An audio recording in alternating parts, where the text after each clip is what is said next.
So we will talk about this book now. Oh my goodness. Hello everybody. How has your reading been going? How's your week been? My week's been kind of crazy. Awesome, but fun. That's a lot. I just moved. I don't know if you guys know that. And I finally unpacked like all of my books. So it feels good to like have them all here. Unfortunately, it's actually not all of my books. It's only some of them because I sell some books in storage somewhere. But I'm going to read some of your comments about what you guys think.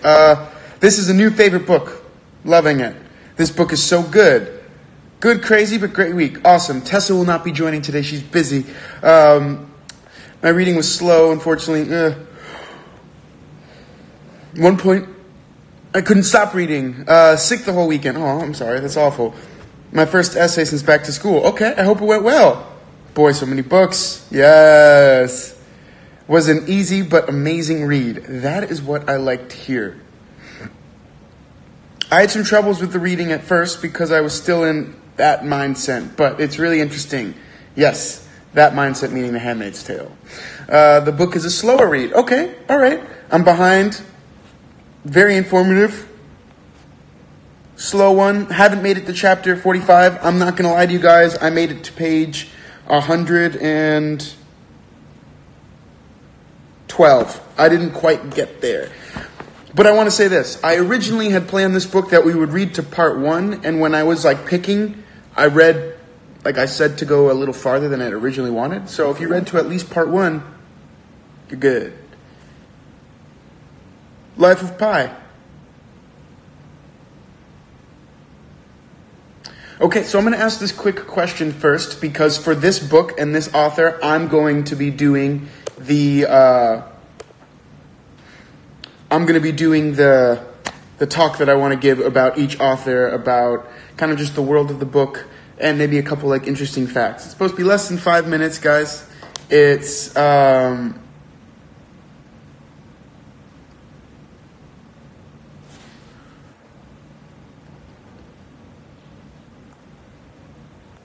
So it should only take a few minutes. So we'll talk about, first, the author. The author is Jan Martel. Here's a picture of him.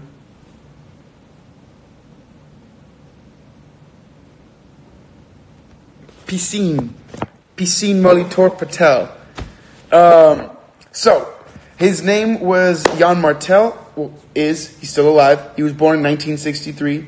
So he's still alive. He's a Canadian author, known best for Life of Pi. He was born in Spain and has lived many places in his life. He lived in India for a while, and I think that's where he got a lot of his inspiration. This book is a fiction. It's not a true story, although he did come into trouble at one point because they said it was plagiarized, and he did admit that it was based on another story called, where is it?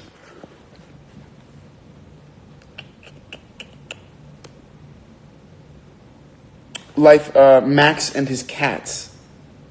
But people don't know. But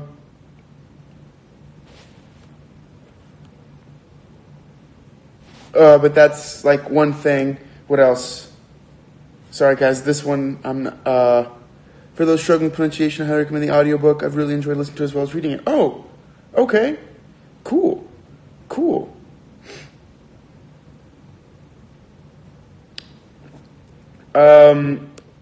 Life of Pi has a lot of really cool themes. Some of the themes are, oh goodness, I accidentally clicked the test here. The nature of religious belief, why we believe in religion and what it is that drives us to it. And the will to live is another thing we see in the beginning. Towards the end of what we were supposed to read, we saw when the ship crashed and all these animals fighting to survive.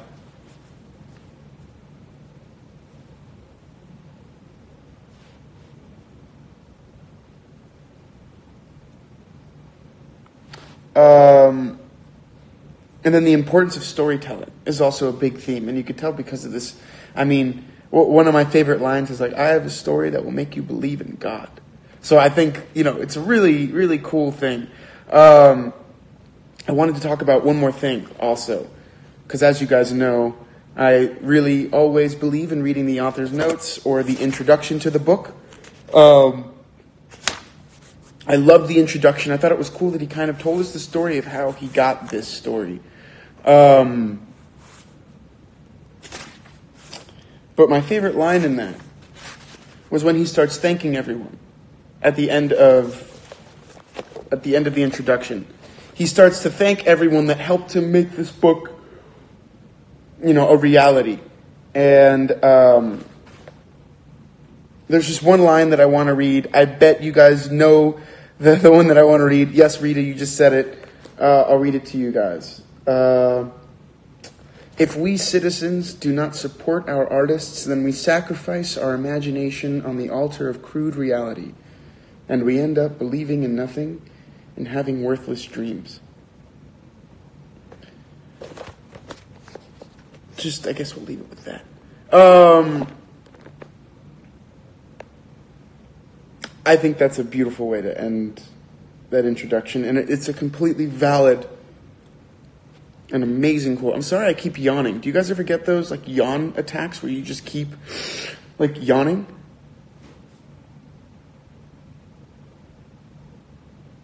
Just wow, right? Okay, so we start off the book. I'm just going to dive right in if that's cool with everyone. I'm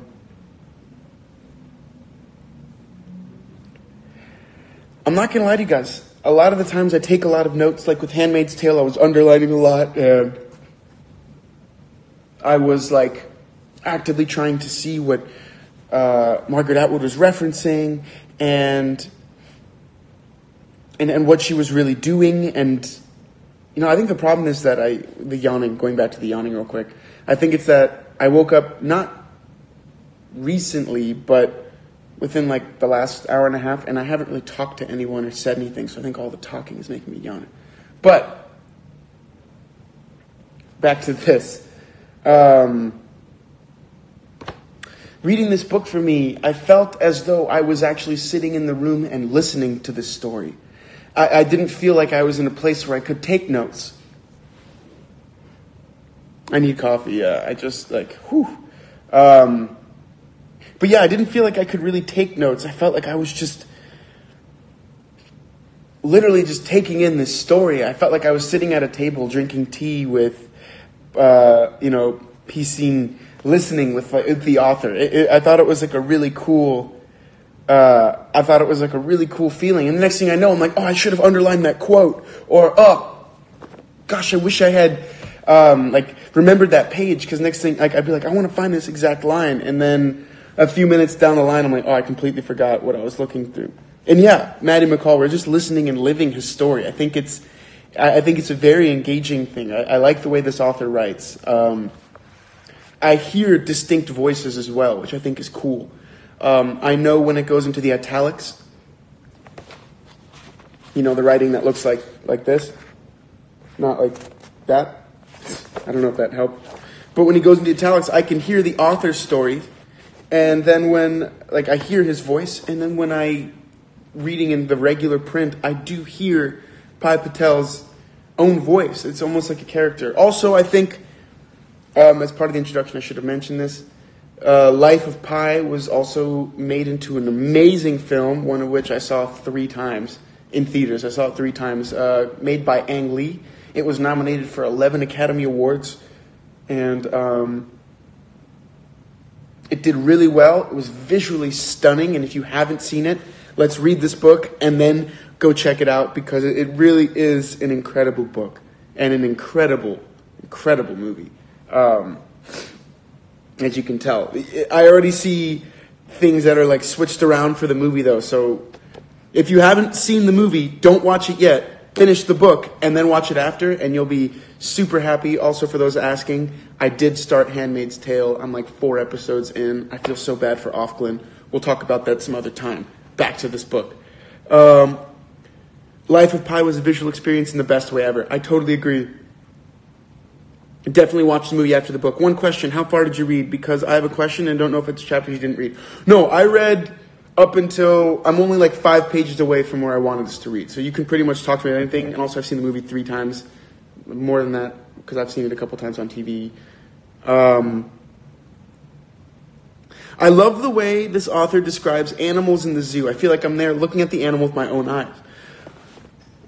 One thing that I really want to bring into this book that I'm noticing from Pi is his amazing appreciation for life and his appreciation for the small miracles that make up our daily, like the minutia of like our daily interactions with things and people. Like he's able to pick apart the smallest thing and not only see science but see the beauty and almost the creation of it. You know, he's like, oh, someone made this. Like this is definitely God. And I think that's like a super cool thing.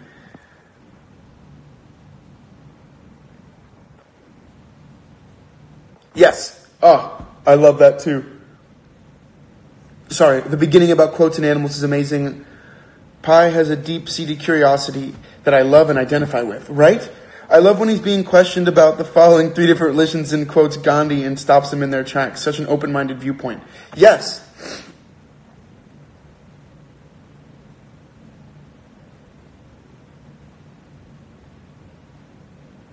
I knew from the movie, and I was wondering how they revealed it in the book, and I love how they revealed Rita's question. Sorry. Okay, so the question, did you get, you know what, Rita, can you save this question for a little bit later? Because I still want to bring in the beginning, how he enters us into these 2 worlds that are seemingly, so Rita, just remember that question for like when we're on before quotes. So like, give me like 10 minutes. I love how he enters it, telling us that, my academic study saved me because what had happened left me, God, I don't know why I'm yawning, sad and gloomy. And then he kind of brings us, he's like, so I studied 2 things, zoology and religion. And already there, he's pitting against these 2 ideas, like science and the things that can't be explained.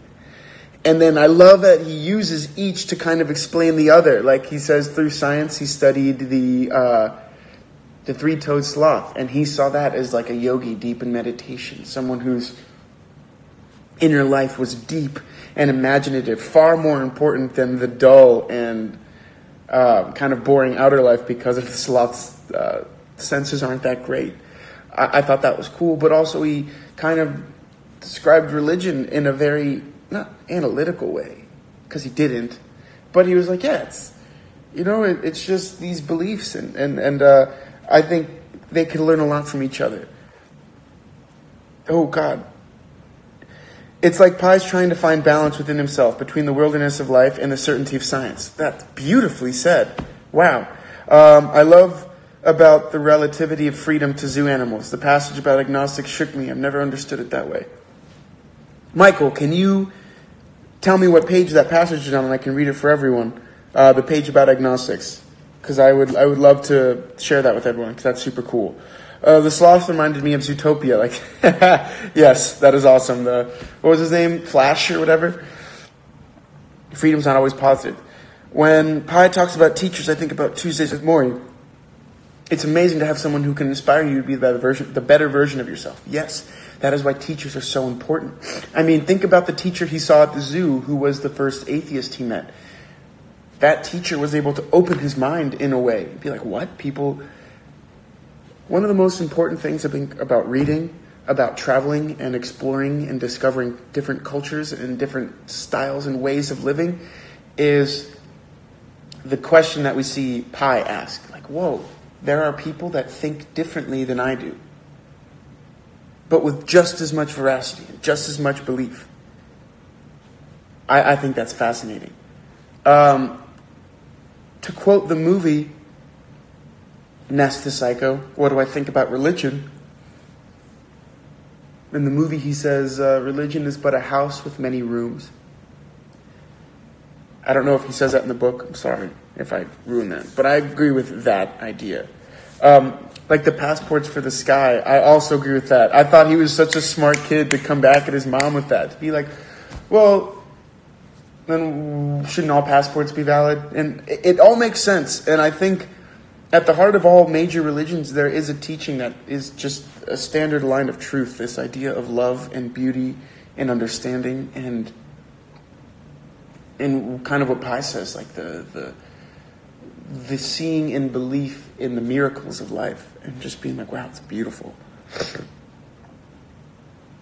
Oh God, the passports in the sky was one of the few things I wrote down. Awesome, right? As a teacher, it's really awesome to see a person from another culture and a way of life explain the appreciation for teachers. I love it. Well, yes, they're so important. They're so important because they're the people that, I mean, think about it. You're guiding you're molding pieces of clay not to be rigid columns, but to continue being pieces of moldable clay, to understand that with each thing they get, each color, you can continue to grow and shape. No form is completely solidified. That's what I think. Anyone else think that tiger, zebra, orangutan, and hyena on a lifeboat sounds like the beginning of a joke? Love that. All right, so the part where Pi's father shows Pi Ravi how dangerous the tigers are. Why do you think that was? I've been not questioning that. I've been thinking about that. Why do you think he thought that was necessary? To me, that part of the book reminds me of the quote he says, I choose not to cling to death. I don't believe in death. I believe in life. I think that was that coming to fruition, being like the life of this tiger, right? The life of this tiger. And then the death of what happens with this goat. The skull, the crossbones is there. We all know it. It's this impending sense of like violence. But Pi still chooses to see the beauty of it and the life of it and continue with it. Yeah, he was nervous. I was scared by that part. Why do I have a pen in my ear? Because I was taking notes.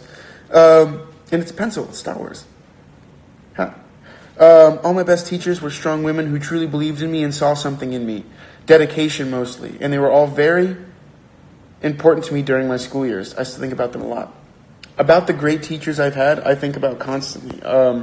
My acting teachers I had in college, whenever I'm doing anything with that, I feel like they're sitting on my shoulder, kind of using their guidance and being like, remember, we think about things like this. Remember to constantly push yourself. It's cool, like with teachers, you get your own, people that you can check in with.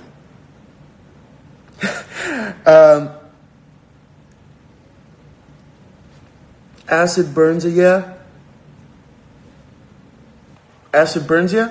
I love how the parents had no clue Pi was going to these 3 different things during the week for different religions. I loved that part. The fact that he was like, all 16-year-olds have secrets. We all have secrets from our family. I am a practicing Hindu, Christian, Muslim. Okay, about Gaia. You thought the lesson was totally unnecessary. Should we debate that for a bit? Who thinks the lesson that Pi's father was trying to teach them was unnecessary? Who thought it was necessary? And please give your answers. I'm going to keep reading questions while reading comments while those answers come in. English teacher, yeah. No, I don't know if I could. I'm not smart enough for that.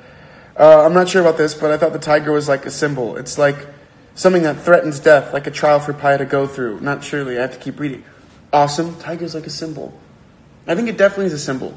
But I think that will be revealed later. I've been doing a lot of research, so like some things have gotten spoiled for me, so I'm going to keep going on that thought. Miliria, I can't pronounce that, I'm so sorry, but keep going on that thought. I think it's a great idea. One of the best teachers I ever had wasn't even an actual teacher at all. It was my dad. Your parents are your first teachers. Think about it. They're the ones that teach you language, the people that raise you, the people that teach you about life, culture, who you are. They give you a name. They are. Hold on 1 second. I think I just got some food. Give me 1 sec, guys. I'll leave you with some music. Okay, sorry. I just, I ordered food a little bit ago and it finally got here because it's like lunchtime here. I'm still in contact. Oh, cool. I appreciate the teacher appreciation as much as former classroom teacher. Aw. Because maybe he wanted... Okay, so this is now back to... I'm going to start reading answers to the questions about...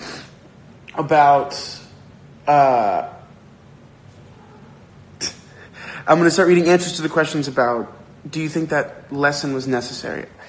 Maybe because he wanted to make sure his children knew that humans should be careful with animals, but in showing the true nature of the tiger, also he showed how cruel humans could be.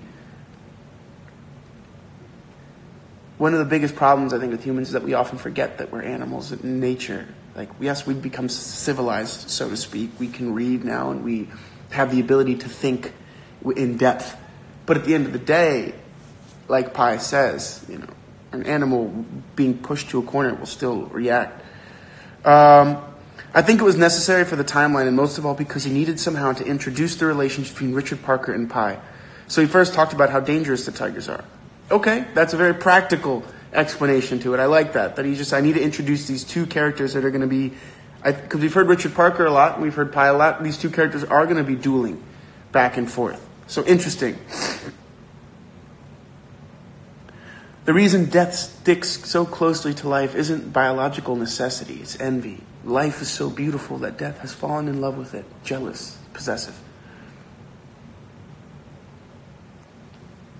I think it's an important lesson, but the dad went about it the wrong way. I think I agree with you. There are most definitely more delicate ways to deal with that.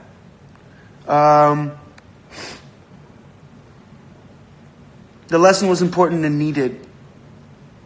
Children who live near will think they are pets, but they are wild animals. They are. Of the books we've done, this one I've started to enjoy the most. Oh, awesome! It was necessary for the rest of the book and for the safety of the kids, but it was so scary. I was like the mom. No. I think it's interesting when I don't know how to have a child confront that idea of like mortality, that idea of violence, but then the idea that it's part of nature as well. A tiger has to eat. To me, that's weird. I don't know how I would do that.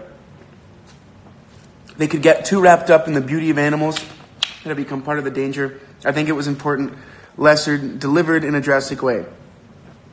Okay. I got vitamin water. Not vitamin water. Coconut water. Did you know they used to put these in my trailer on Shadow Hunters? I love these. Let me go back down. I think it was unnecessary because he kind of taught his kids to be scared of bigger animals because they're obviously more scary than the others. But all animals can be cruel. Pi says it too when he talks about the animals in their safe zone. True. I think the tiger's a symbol, so he stands for something he has to fight against to find his true self. So it was more a lesson about life. Ooh. I think his father felt he had a sense for naivete, having grown up with these animals in the zoo, and his father wanted to remind them that they are still aggressive by nature. For men in their culture, it is necessary. It taught Pi the type of man he did not want to be. In a way, it softened his heart rather than hardening it. Interesting. Okay. Maybe the dad did this lesson to remark the difference between people and animals. Okay, possibly. I don't know if he's trying to understand. I think it's necessary foreshadowing how dangerous tigers are. I think Pi and Robbie could get comfortable and confident.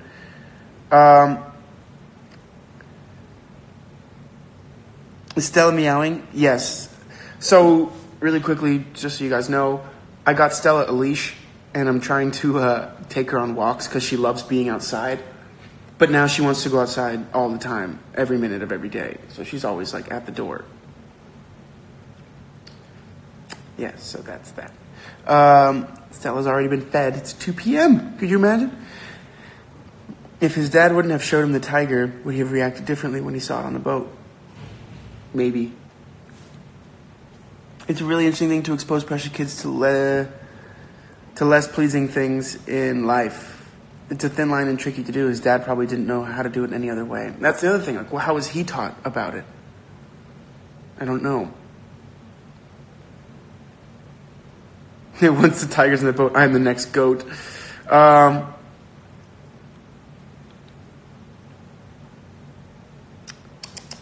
here. Come here. Let's see if she listens.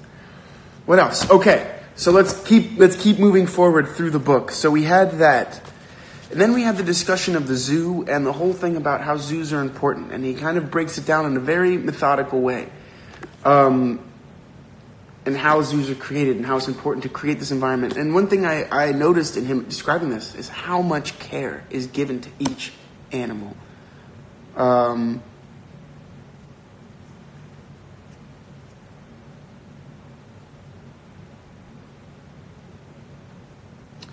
Maybe it was to be like an Atticus kind of mind, an Atticus move. You never really understand animals until you consider things from their point of view. Maybe. Can we talk about the memento mori of life? Please break that down. I'm not remembering that right now. I used to think that zoos are not the right place for animals, but totally changed my mind. I agree to an extent. I think if zoos are taken care of in the way that he describes, I completely agree as like beautiful sanctuaries for these animals to live their lives happily. I think, unfortunately, like he describes, the worst predator in a zoo are humans that do stupid things, that have no understanding of life or the beauty of it, that see animals as inferior for some reason and treat them poorly. I agree that that is the problem. But his whole point of view on zoos definitely changed the way I think about them and makes it very interesting. What do you guys think about that?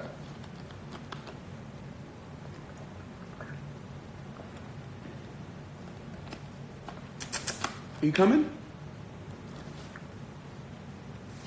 It's more like to show that sometimes life can be unknown shape. The mirror part, I love that. Yeah, I think I've seen that in a zoo, actually. Freedom is relative. That's pretty smart. I mean, that Annie Hansen, that line can even go back to, where is my Handmaid's Tale, freedom is relative. I like going to zoos. The zoos close to home is nice. However, SeaWorld I can't go to after everything. I don't agree with SeaWorld. Dolphins and whales should not be in enclosures. But that's my thing. I don't know a lot about it, but I feel very bad about those animals. Humankind is the most dangerous species in the world. Can someone pull up the quote about memento mori? Because I can't remember it, and it's actually bothering the heck out of me. I just opened to the part with the three, the imam, the priest, and the, oh my goodness. What is it, the bandit?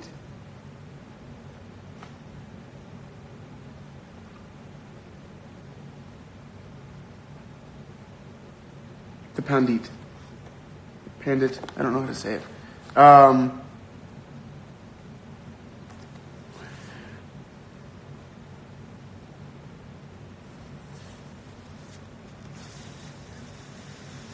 But remember, it is a very romantic view of a zoo, Verena Lightwood, you're right.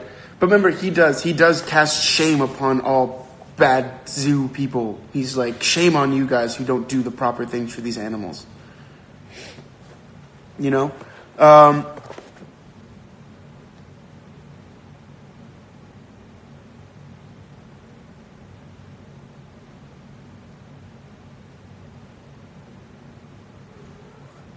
Let me see, maybe it'll come up here. Give me a sec. And that's not it.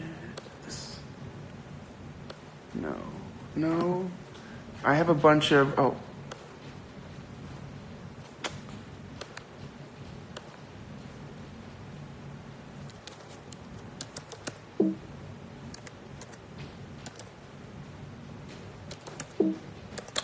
I can't find it.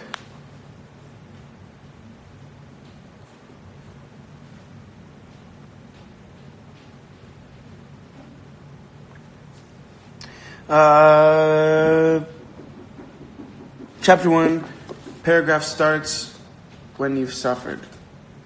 Okay, hold on.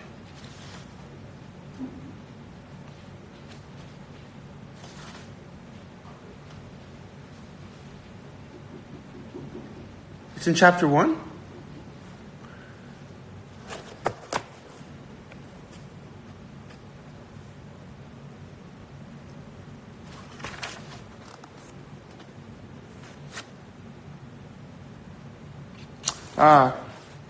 When you've suffered a great deal in life, each additional pain is both unbearable and trifling.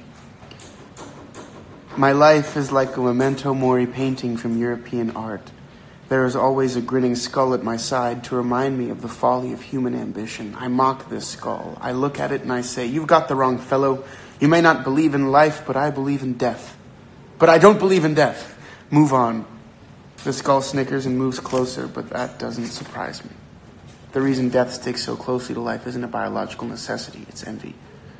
Life is so beautiful that death has fallen in love with it. A jealous, possessive love that grabs at what it can.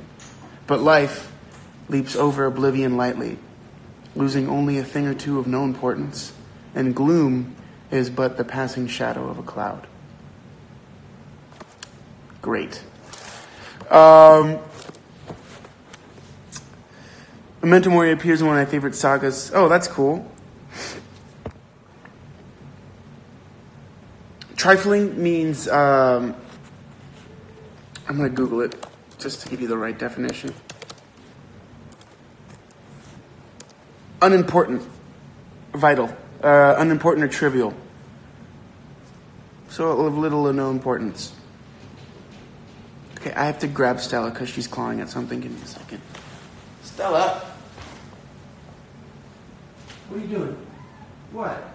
You want to go out? You can't go out. Not yet. We have to talk about this book. Ugh. Okay. So then, I love when Pi visits Father Martin. I love the way that Pi was introduced to all of these religions. I think it was super cool. And I love the way that he describes his idea with Christianity, because it is a different way I had never looked at it that way. How he came from like the window of Hinduism, looking at the Christian God, being like, what? I don't understand. It's actually a really great scene in the movie as well. And I think it's just really fun.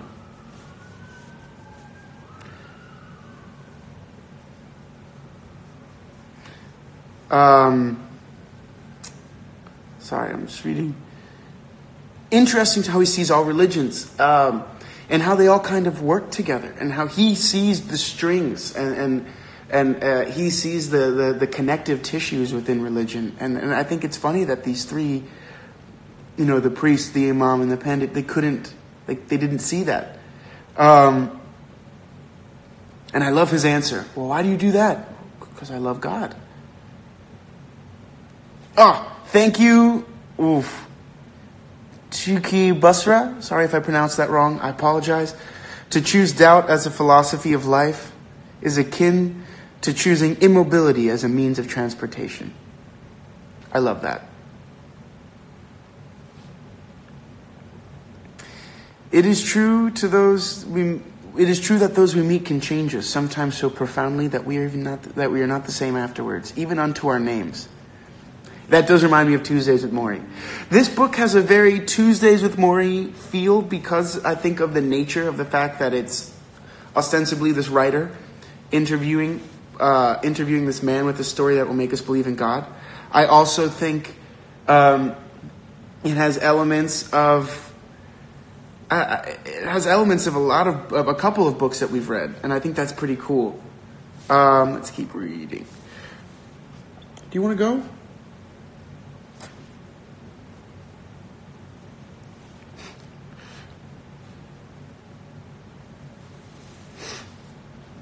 I find the dialogues about religion funny. Why? Why funny? The Alchemist. Thank you, Kat Parker. I got really what are we talking? What are you doing? What are you doing? She's just running around. Also reminds me of The Alchemist, to be honest, because of the way it talks about God and faith.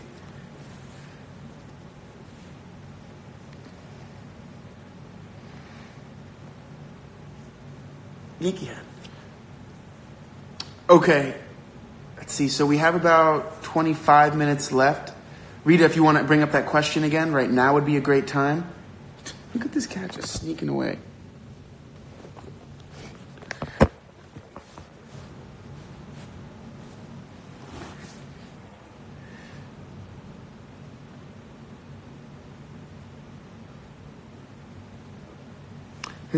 Oh my goodness. Andrea Whedon. His dad wanted to show Pi that ignorance is deadly. However, Pi saw the beauty rather than the danger. Pi saw the wild as an open door. Wow, that was beautiful. I agree. That's cool. I'm loving this book because it does remind me of Tuesdays with Morrie and the way he sees life as something beautiful and full of memories and lessons. Also, I think it brings us to Life of Pi because it's someone that brings us to Tuesdays with Morrie because Morrie was going through great suffering. And Pi had gone through great suffering. So they were united in this kind of discovery.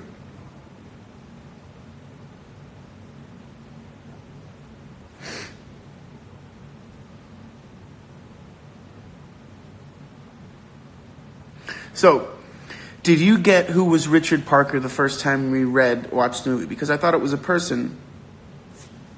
I thought it was Pi's friend. And I didn't get that the author was interviewing Pi. I thought it was Richard P. meeting Pi after years. I was obviously wrong. No, yeah, it's an author, Jan Martel, interviewing Pi. And I love the way that they bring it up in the book.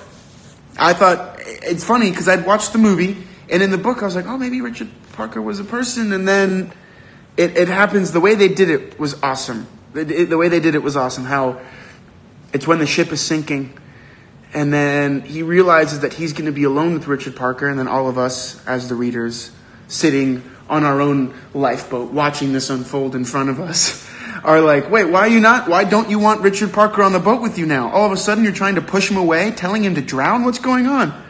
He gets on the boat, and then he's like, yeah, next thing I know, I had this 450-pound carnivorous tiger, Bengal tiger, adult male Bengal tiger in my boat. And I'm like, yeah, that's not a sustainable lifestyle.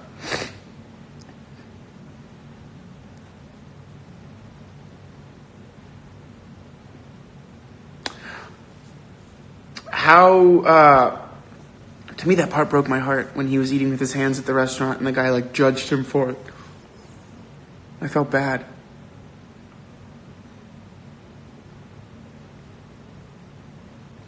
I thought it was cool that more animals happened to be on the boat. I think that also speaks to the nature of the storm that was happening and going on.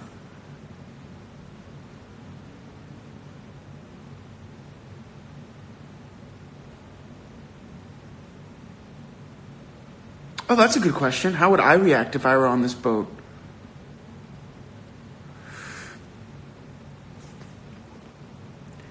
Imagine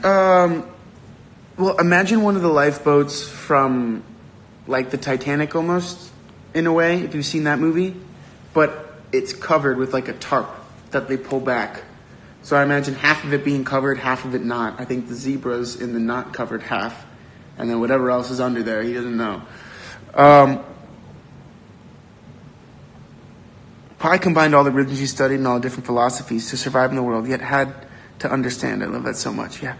I think it was made on purpose. Giving something a name makes it even more real. Like when we give names to our stuffed animals, the way he's always talked to Richard Parker, that's why we all do that. I thought Richard Parker was a person, but when Pi shows the author of the childhood photos, it dawned on me that Parker will be the tiger, and I thought it was nicely done. Oh yeah, when he was and that's Richard Parker, even the way he was looking, I thought that was cool too.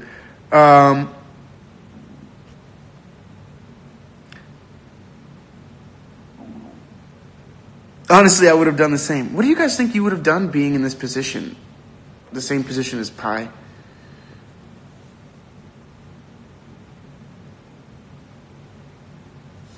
I don't know. I know that I have a deep respect for the ocean because I'm afraid of it. It's so powerful and it scares me. And the things living in it are amazing and beautiful, but still scary as well. So for me, I would not fare as well as I want. I feel like Diego would be fine. Not fine. I mean, it'd be the suffering. He had to deal with living in the ocean for we'll find out how long. But I mean, just being stranded, scared, not knowing what's going to happen next is scary enough. It's the most terrifying and beautiful thing on earth. I think it is the proof that God.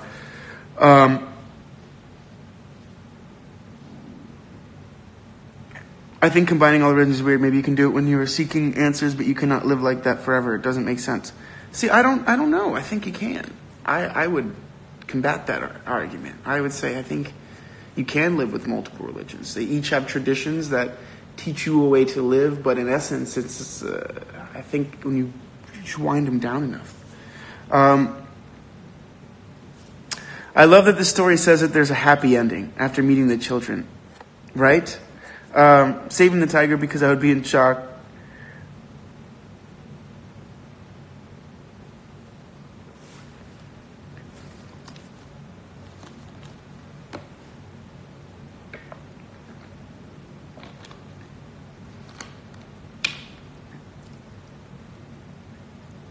Can you guys imagine losing his entire family, watching a ship sink, getting stuck in the Pacific with a tiger on board? I can't. I can't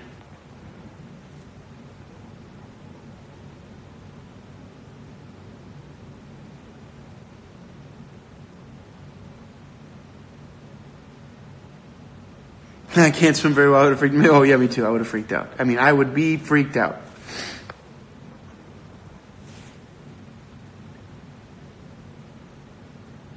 It seems like he hasn't realized he lost his family yet. It's sad.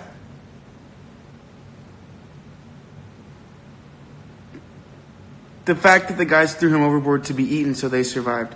I don't think they threw him overboard to be eaten so they survived. I think they were like, he's not safe on the ship. We'll throw him overboard and then we'll hopefully have the lifeboat and get him, but he's not safe here. And we don't want him running down to go try to find people because that's not going to be good either.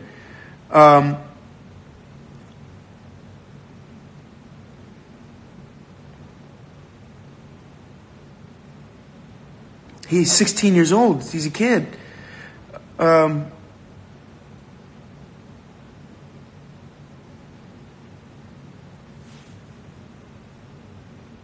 just reading all of your comments. I'm pleased the spiders didn't end up with him. Yo, me too. That would have been the worst. Also, I feel bad that he didn't grab any bananas.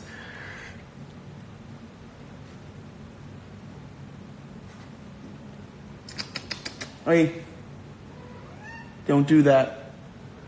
You know you're not supposed to.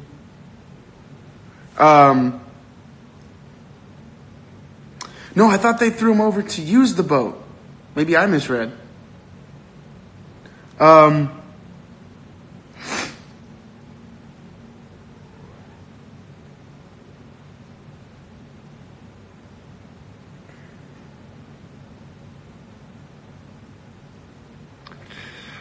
Oh, I feel bad for orange juice too.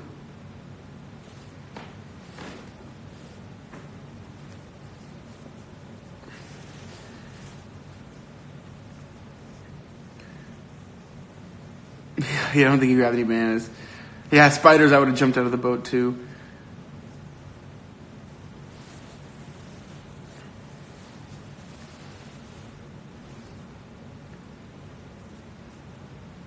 Stella, everyone says hi. Look, everyone's saying hi. Well, hello, people.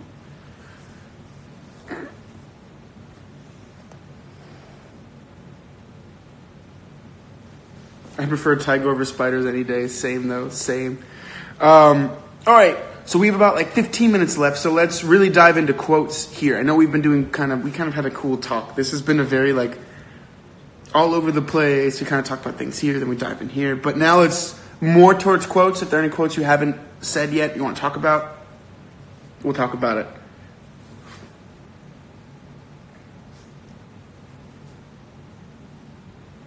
Stella, you're getting a lot of compliments.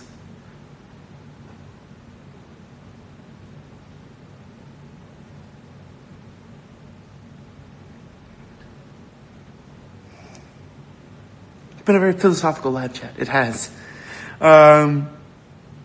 What was my favorite quote? I underlined a couple that I really enjoyed. Okay, give me a sec.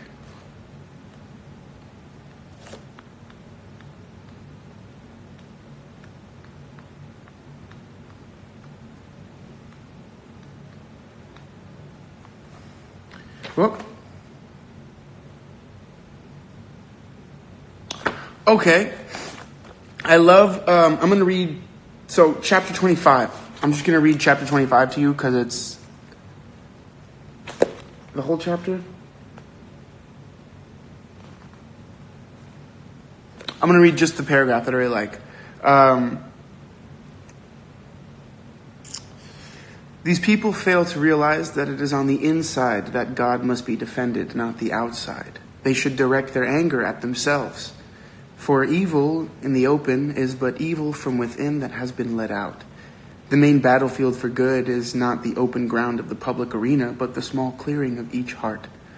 Meanwhile, the lot of widows and homeless children is very hard, and it is to their defense, not God's, that the self-righteous should rush. I just like that. Evil in the open is but evil from within that has been let out. I read or watched something recently that said kind of the same thing, or I was talking to someone. I don't remember, but the same idea has now presented itself to me a couple times, and that's why I had to underline that specific quote. I'm going to read some of yours, if that's cool. So we have,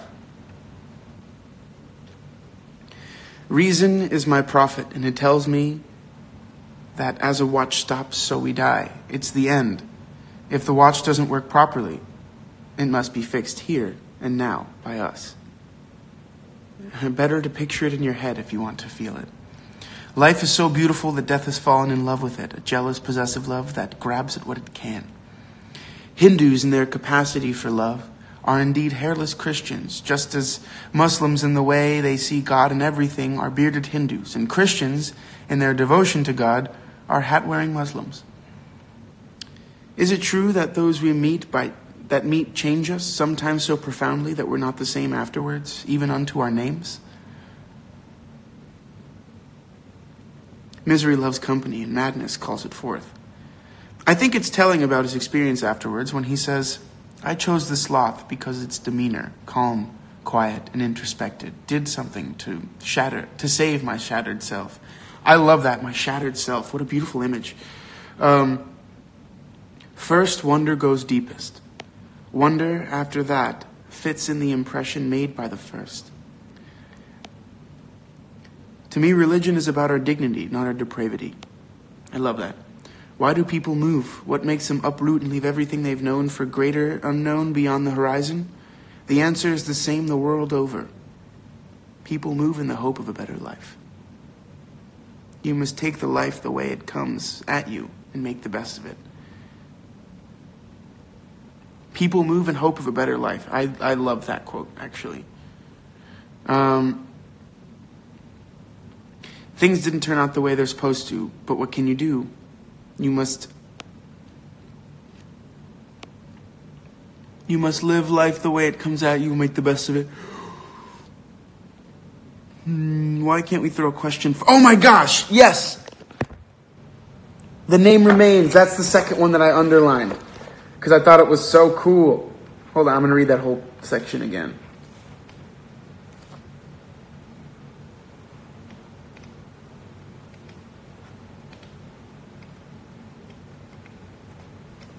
I also love the part when his mom wanted to buy cigarettes, even though neither of them smoke. I thought that was like beautiful and touching. Sad.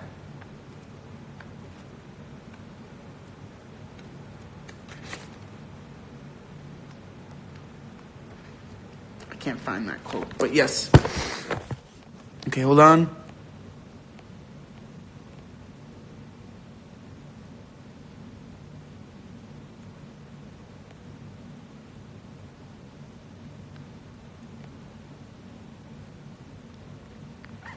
You must, when you suffered a great deal, each additional pain is both unbearable and trifling. Great quote. To choose doubt as a philosophy isn't that a great quote? To choose doubt as a philosophy in life is akin to choosing immobility as a means of transportation.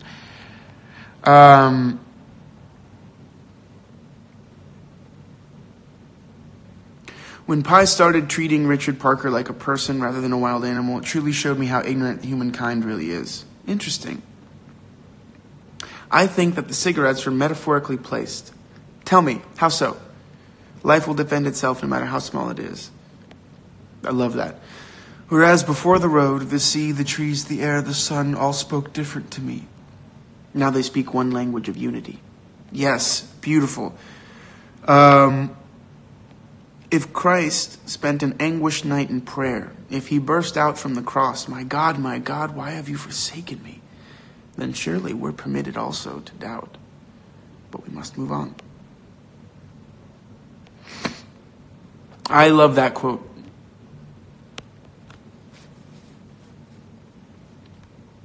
I think, isn't there that, what is that quote? I know I've brought it up plenty of times. It's the importance of doubt. Let's look it up real quick.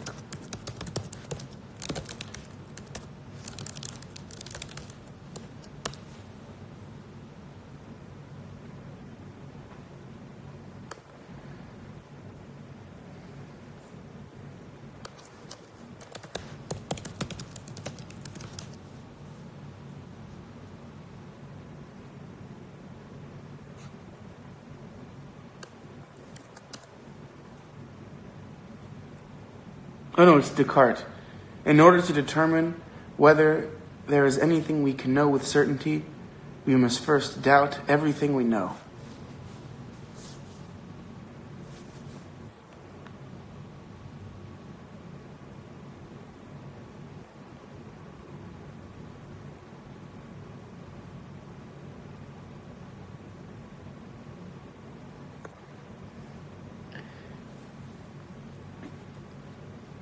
All living things contain a measure of madness that moves them in strange, sometimes inexplicable ways. Love that. I agree. I don't type that fast. I was just touching buttons for a little bit. I was like, what do I type? I don't think I typed that fast, guys.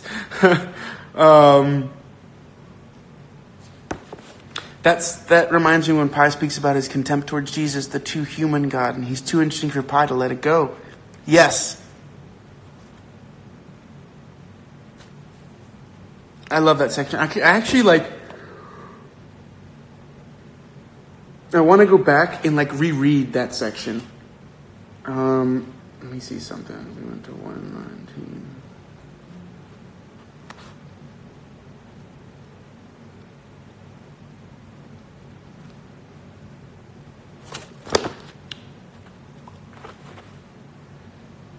This book is so good. I agree. This book is really good.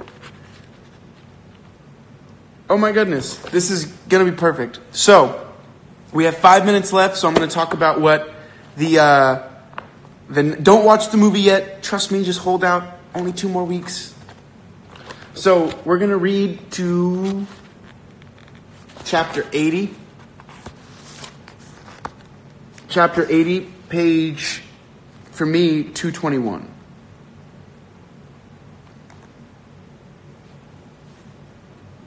Is that cool for everyone? So for next week, we will read to page 221 for me, or chapter 80. Don't read through chapter 80, read to chapter 80. And the next book is... I see somebody asking, but I don't remember where I put it. Give me 1 second.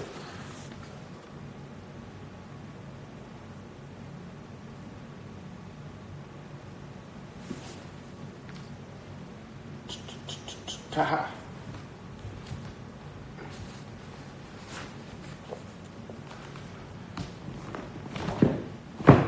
All right, so the next book, guys, is Things Fall Apart. So if you guys want to start looking for that, we have a couple of weeks left in Life of Pi. We're going to read to chapter 80, and then the following week, we'll finish the book. So we've got up to page 221 or chapter 80 for Life of Pi. Then we go the next week, and we'll finish the book. Then we jump on to Things Fall Apart, which I am very, very, very, very excited. And then we go into The Count of Monte Cristo. As you can see, it is probably the biggest book we will have read in our awesome history of Rosende reads so far. Yeah, for me, it's 618 pages long. So, we've got some good, exciting books coming up next. Ta-ta! All right, so everyone, thank you for your awesome insight into this book. I'm glad that a lot of you are enjoying it. For those of you not enjoying it as much, keep reading. I trust me, just get through it. You'll if anything, it's another book you've read. Awesome. But then again, not everyone likes every book, and that's totally cool.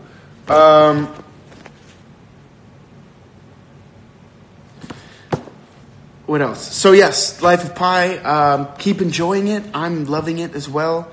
You don't like Dumas? Why not? I think he's great. Oh my goodness, the French edition is 1,400 pages. Sorry. The next Catch-22? No, it's not.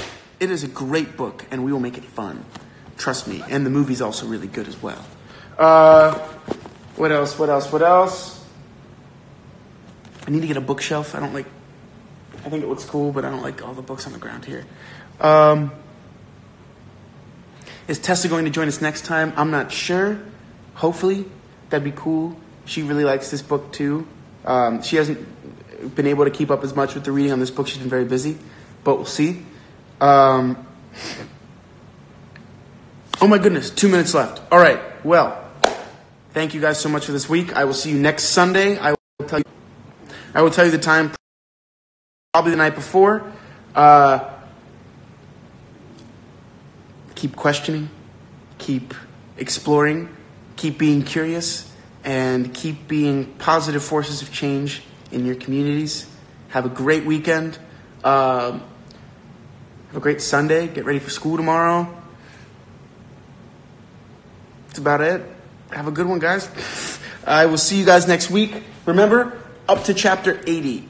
Chapter 80. If you guys want to tweet that, that would be dope.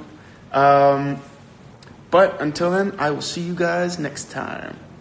Peace.